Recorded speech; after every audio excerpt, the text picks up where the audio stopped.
बहुत बहुत स्वागत है हमारे ब्राइट एजुकेशन के यूट्यूब चैनल में। देखिए, ये क्लास 9 की जो भी असामिस मीडियम के स्टूडेंट हैं उनका एक हिंदी बुक है जिसका नाम है आलोक भाग 1। वो मैंने जो थंबनेल में है आप लोगों ने फ़ोटो देखा ही होगा। हिम्मत और ज़िंदगी पहला चैप्टर है। बहुत ही शानदार लेखक आपके रामधारी सिंह दिनकर है। इस चैप्टर के अंदर आपको सीखने को मिलेगा कि एक्चुअल में मेहनत होता क्या है और हमें जो सही ज़िंदगी जीनी है उसकी क्या रास्ता होती है। तो बहुत ही इम्पोर्टेंट चैप्टर है। मैं पहले एक्सप्लेन करूँगा और क्वेश्चन आंसर की बात बाद में करता हूँ कि क्वेश्चन आंसर आपको कहाँ से मिलेगा और मैं कैसे दूंगा। बिल्कुल ग्रामर की भी चिंता ना करें, पूरा कोर्स यहाँ पे आपको कराया जाएगा इस चैनल में। देखिए, रामधारी सिंह दिनकर के बारे में पहले जो भी आप चैप्टर पढ़िएगा ना, जो भी पढ़िएगा, हिम्मत और ज़िंदगी की बात करता हूँ तो जो भी चैप्टर पढ़िए सबसे पहले कवि परिचय बहुत इंपॉर्टेंट रहता है, क्योंकि वहाँ से 2-3 मार्क का क्वेश्चन डायरेक्ट एग्जामिनर देता है। तो रामधारी सिंह दिनकर जो राइटर है हिम्मत और ज़िंदगी के, आप लोगों को देखिए हिंदी समझ में तो आती ही होगी, लेकिन ये हिंदी है। असामिस मीडियम से होने के बावजूद भी हिंदी को हिंदी में ही पढ़ना पड़ेगा और समझना पड़ेगा। तो देखिए, हिम्मत और ज़िंदगी की बात करता हूँ। राष्ट्रकवि रामधारी सिंह दिनकर का जन्म बिहार प्रदेश के मुंगेर जिले के गंगा के उत्तरी तट पर स्थित गांव सिमरिया में सन 1908 ईस्वी में हुआ था। That's very important. एक क्वेश्चन भी बनेगा। देखिए, मैं जब भी पढ़ाऊँगा आप पेन कॉपी लेके बैठिएगा। एक कॉपी ले लीजिए अपनी खाता, कॉपी लेके बैठिए और एक पेन ले लीजिए। क्वेश्चन भी कहता जाता हूँ और आंसर भी दे देता हूँ, तो ये इंपॉर्टेंट रहता है। लगभग आपका 5 मार्क का आंसर मैं यहीं पे करा देता हूँ जो एग्ज़ाम में आता है। एग्ज़ाम में किस टाइप के क्वेश्चन आते हैं बिल्कुल मैं सब दिखाऊंगा। पहले समझाता हूँ। जो कवि थे राष्ट्रकवि रामधारी सिंह दिनकर, उनका जन्म कहाँ हुआ था? ये जो राइटर है इनका जन्म हुआ था बिहार में। ये एक स्टेट हो गया, बिहार क्या है? स्टेट हो गया। और वहाँ पे मुंगेर जिले ये डिस्ट्रिक्ट हो गया। गाँव कौन सा था? गाँव था सिमरिया। देखिए, बिहार स्टेट, मुंगेर जिला हो गया और सिमरिया गांव में। ईयर कब चल रहा था? 1908, मतलब 1908 में उनका जन्म हुआ था। दिनकर के पिता कृषक थे। उनके जो पिताजी थे ना वो किसान थे, कृषक थे, मतलब खेती करते थे। वो लोग मिलकर खेती का काम करते थे, सभी मिलकर, परिवार मिलकर कृषक थे। उनका देहांत तभी हो गया जब दिनकर 2 वर्ष के थे। ये मतलब बहुत दुख भरी बात है कि जब दिनकर जी सिर्फ 2 साल के थे, जन्म लेकर उनका 2 साल ही हुआ था, तभी उनके पिताजी की मृत्यु हो गई, मर गए, पिताजी मर गए। इसके बाद क्या जाती है कहानी। उनका लालन पालन उनकी माँ ने किया। हाँ ठीक है, उनका जो लालन पालन मतलब हो जाता है खिला पिलाकर बड़ा करना, तो ये उनके मम्मी ने ही किया, क्योंकि पिताजी तो है नहीं, मर गए थे।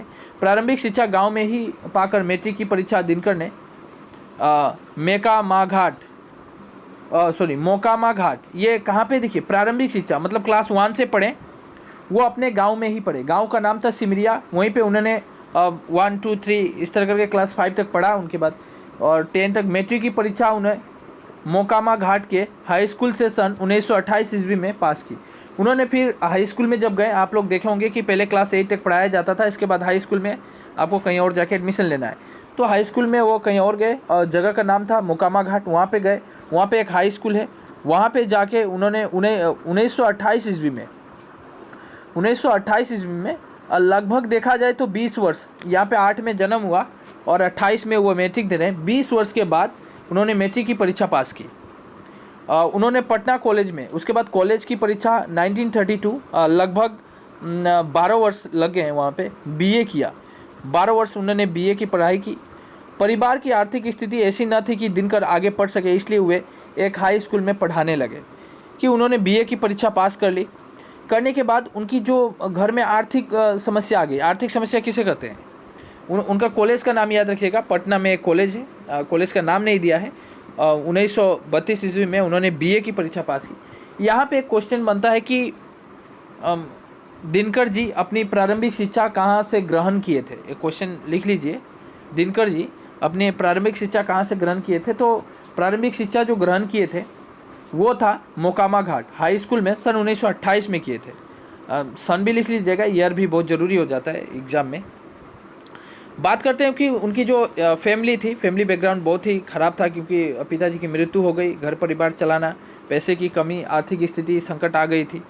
तो पैसे की कमी समस्या झेल रहे थे, उनकी परिवार झेल रहा था, जिसके कारण वे आगे की पढ़ाई नहीं कर सके, पढ़ाई को वहीं पे रोक दिया। और उन्होंने क्या किए, उन्होंने डिसाइड किया कि वे एक स्कूल में पढ़ाएंगे और पढ़ाने भी लगे ताकि कुछ पैसे मिल जाए, उनके परिवार का अच्छे खासा चले और क्या।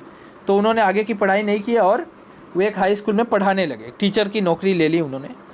सन 1934 ईस्वी में उन्होंने बिहार सरकार में नौकरी आरंभ की। इसके बाद उन्हें सरकारी नौकरी भी मिला, बिहार स्टेट गवर्नमेंट का एक नौकरी उन्हें मिला। और 1934 में उन्होंने लगभग 2 साल ही स्कूल में पढ़ाए। इसके बाद 1934 में उनको नौकरी लग गया और सन 1952 तक वे पद के कार्य करते रहे। 1932 में मतलब 1934 में वे कोई नौकरी स्टार्ट किए स्टेट गवर्नमेंट का, बिहार सरकार का। उन्हें नौकरी कितने साल तक किए, अगर देखा जाए तो लगभग 18 साल तक उन्होंने नौकरी की। नौकरी करने के बाद 1952 में कांग्रेस ने उन्हें राज्यसभा के लिए मनोनीत किया और उस समय नेशनल कांग्रेस जो गठन हो रहा था, नेशनल कांग्रेस गठन हो चुका था। तो नेशनल कांग्रेस होने के बाद उनको राज्यसभा के लिए एक पद दे दिया गया, मेंबरशिप का पद दिया गया। मतलब मेंबरशिप मतलब क्या, मेंबर दे दिया गया राज्यसभा का, उनको पद दिया गया, ठीक है। तो इसके बाद क्या होता है, 1965 में भारत सरकार ने उन्हें हिंदी सलाहकार के पद से नियुक्त किया। वे उनको हिंदी सलाहकार मतलब जो हिंदी उस समय, देखिए हिंदी जो भाषाएं थी इसको राष्ट्रभाषा का मान्यता नहीं दिया गया था, तो हिंदी चल रहा था उस समय। हिंदी को आगे ग्रो करना मतलब बढ़ाना बहुत ज़रूरी था, जिसके कारण उनको एक पद दिया गया। मतलब ये एडवाइज़र का पद होता है, सलाहकार। हिंदी को आगे बढ़ाने के लिए उनको एक एडवाइज़र के रूप में, हिंदी सलाहकार के रूप में नियुक्त किया गया। इस पद में वे मृत्यु पर्यंत बने रहे और यही उनकी एक, मान के चलिए यही उनका लास्ट नौकरी ही समझ लीजिए यहाँ पे था। और यहाँ पे 1974 ईस्वी तक उन्होंने कार्य किया, मतलब बहुत दिनों तक इसके अंदर कार्य किए। दिनकर जी का गद्य और पद दोनों पर समान अधिकार था। उनकी गद्य की पुस्तक संस्कृत के 4 अध्याय को साहित्य अकादमी पुरस्कार और काव्य ग्रंथ उर्वशी को ज्ञानपीठ पुरस्कार, राष्ट्रकवि ने उन्हें पद्म भूषण से भी सम्मानित किया था। देखिए क्वेश्चन आएगा कि उनकी मृत्यु कब हुई थी, तो मृत्यु देखिए इतना सन में हुई 1974 में। क्वेश्चन बनेगा, लिख लीजिए दिनकर जी का मृत्यु कब हुआ था। और एक क्वेश्चन बनेगा कि किस पुस्तक के लिए उनको साहित्य अकादमी का पुरस्कार मिला था। दैट्स वेरी इंपॉर्टेंट क्वेश्चन कि उनको मिला था, देखिए संस्कृत के 4 उपअध्याय, ये एक उन्होंने पुस्तक लिखे थे। इन पुस्तक के लिए साहित्य अकादमी पुरस्कार, देखिए साहित्य के अंदर जो राइटर होता है ना, ऑथर्स रहते हैं, जो भी ऑथर्स रहता है उसके लिए सबसे बड़ा अगर सम्मान की बात करूँ तो साहित्य अकादमी पुरस्कार है। ये बहुत ही बड़ी सम्मान उनको दी गई थी, साहित्य अकादमी पुरस्कार, ठीक है। इसके बाद काव्य ग्रंथ उर्वशी को ज्ञानपीठ, उसके बाद उन्होंने एक काव्य भी लिखा था, तो ये काव्य के लिए उसका नाम क्या था, उर्वशी।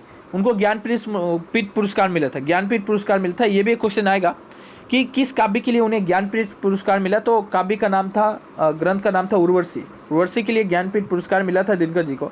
और संस्कृत के 4 उपअध्याय के लिए साहित्य अकादमी का पुरस्कार मिला था। लेकिन राष्ट्रपति ने उन्हें पद्म भूषण से भी सम्मानित किया। पद्म भूषण एक वर्ड होता है, ठीक है।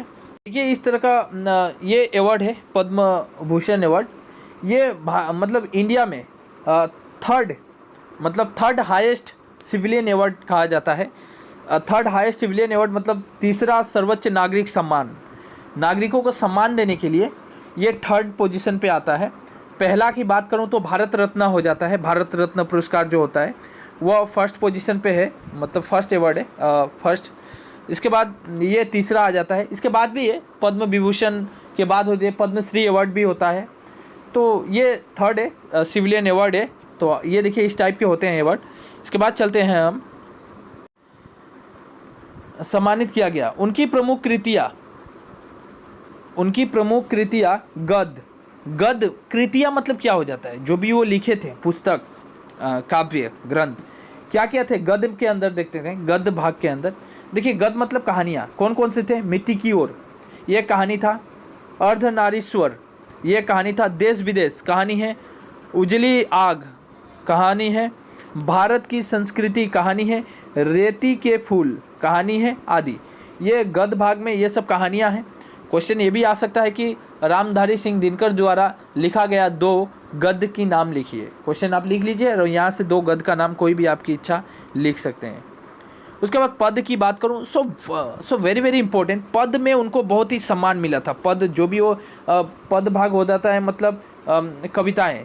तो देखिए वो कौन कौन से कविता लिखे थे। प्रणभंग, रेणुका, हुंकार, रसवंती, कुरुक्षेत्र। कुरुक्षेत्र बहुत ही फेमस रहा उनका, बहुत चला उस समय न्यूज़पेपर के अंदर। कुरुक्षेत्र बहुत फेमस रहा जब वे लिखे थे। रश्मि रथी आदि दिनकर के निबंधों में विचारों की स्पष्टता और विभावों की सहजता एवं सजीवता का अद्भुत मेल है। उन्होंने सामाजिक जीवन, संस्कृति एवं राष्ट्रीय समस्याओं का विचारोत्तेजक लेख लिखे हैं। मतलब देखिए विचारोत्तेजक मतलब क्या हो जाता है।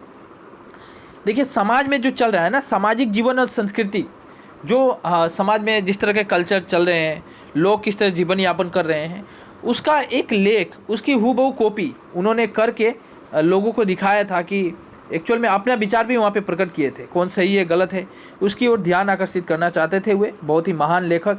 हम रसवंती और कुरुक्षेत्र उनका बहुत ही फेमस रहा है।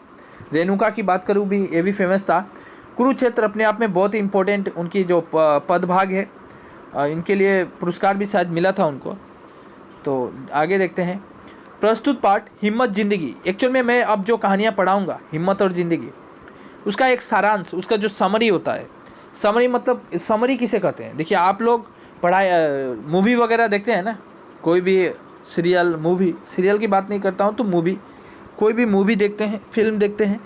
फिल्म अभी फिल्म को पब्लिश ही नहीं किया जाता है, उससे पहले फिल्म का ट्रेलर दिखाया जाता है।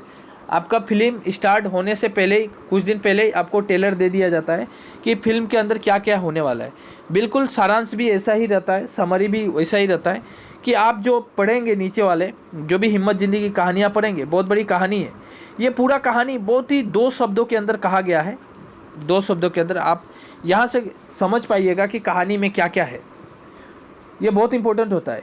प्रस्तुत पाठ हिम्मत और ज़िंदगी दिनकर जी का एक ऐसा ही विचारोत्तेजक निबंध है। इसमें लेखक ने कहा कि जीवन में धूप में तपने वाला ही चांदनी का आनंद लेता है। ये बहुत बड़ी बात है, यहाँ पे छोटे शब्दों में बड़ी बात कही गई है। लेखक यहाँ पे ये समझाना चाहते हैं, लेखक मतलब राइटर, राइटर मतलब रामधारी सिंह दिनकर जी। वे क्या समझाना चाहते हैं, वे हमें कुछ समझाना चाहते हैं। देखिए वे अपने विचार प्रकट करते हैं। विचार प्रकट करते हुए इस निबंध में कहते हैं कि जीवन में जो भी आपकी ज़िंदगी है, आप जी रहे हैं, हर इंसान अपनी ज़िंदगी जीता है, तो जीवन में धूप में तपने वाला ही, जो धूप में तप, देखिए धूप का बात हम सिर्फ धूप से नहीं कहा जा रहा है, धूप का बात कल्पना मेहनत से की जा रही है। जो इंसान मेहनत करता है, ठीक है, यानी जो धूप में तपने वाला है, यानी जो मेहनत कर रहा है, वही चांदनी का आनंद ले सकता है। मतलब वही सक्सेस उसी व्यक्ति को मिलेगा जो धूप में तप रहा है।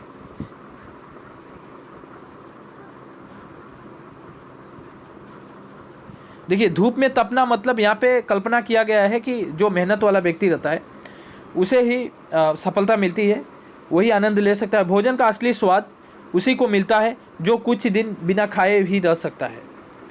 यहाँ पे धूप में एक्चुअल में ये एग्जाम्पल भी दिया गया है, बिल्कुल सही यहाँ पे बैठाया गया है। देखिए कोई इंसान बहुत जोर से, आप लोग भी बहुत मेहनत करते हैं या मेहनत नहीं भी करते होंगे, तो धूप से आप लोग आते हैं, आने के बाद सबसे पहले आप लोग पानी पीते हैं। तो पानी पीने के बाद क्या कहते हैं, बहुत आराम लगा मुझे, पानी पीकर शांति मिला। बिल्कुल यही होता है, जब आप मेहनत कीजिएगा ना, तब आपको जो भी प्राप्त होता है ना, उससे बहुत आनंद आता है। तो यहाँ पे कवि कहना चाहते हैं। इसके बाद भोजन का असली स्वाद उसी को मिलता है जो कुछ दिन बिना खाए ही रह सकता है। देखिए भोजन का असली स्वाद उसे नहीं मिलेगा जिसके पास सब कुछ है, वह महत्व ही नहीं जानेगा।